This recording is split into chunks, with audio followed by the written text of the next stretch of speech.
आपके पास AI plus नोवा 5G है या फिर AI प्लस 5G है, तो उसके अंदर एरेज ऑल डाटा कैसे कर सकते हैं। एरेज ऑल डाटा क्या होता है, मोबाइल रीसेट होता है, यानी कि आप अपने फ़ोन को रीसेट कैसे मार सकते हो या फैक्ट्री डाटा रीसेट कैसे कर सकते हैं। इसका अंदर जो भी फ़ोन के अंदर जो भी होगा, चाहे आपकी फ़ोटो हो, वीडियो हो, नंबर हो, कुछ भी हो, डॉक्यूमेंट्स भी होंगे, तो रीसेट जैसे ही करोगे आपका सारा कुछ डिलीट हो जाएगा। तो इससे अच्छा है कि आप किसी और फ़ोन में डाल लीजिएगा। तो अब रीसेट करने से पहले आपको करना क्या है, सबसे पहले तो आपको याद रखना है कि आपका 50% या फिर 40% से ज़्यादा आपके फ़ोन में बैटरी होनी चाहिए।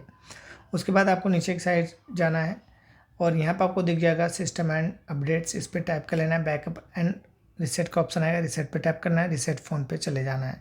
इरेज ऑल डाटा दिखेगा, इस पर टैप कर लेना है और वेट करना है। तो यहाँ पर आपको दिख जाएगा योर गूगल अकाउंट रिमूव हो जाएगा, system and app data and settings remove हो जाएगी, डाउनलोडेड ऐप्स हट जाएंगे, म्यूजिक, फ़ोटो, अदर डाटा सब कुछ आपके फ़ोन से डिलीट हो जाएगा।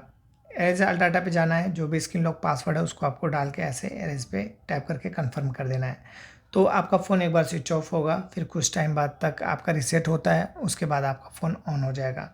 ऑन होने के बाद मोबाइल को सेटअप कैसे करते हैं उसके ऊपर अलग से वीडियो बना रखी है, आप जाके देख लीजिएगा। बाकी अगर वीडियो अच्छी लगेगी तो लाइक, कमेंट, शेयर, सब्सक्राइब जरूर कीजिएगा। मिलते हैं नेक्स्ट वीडियो में, तब तक के लिए बाय बाय।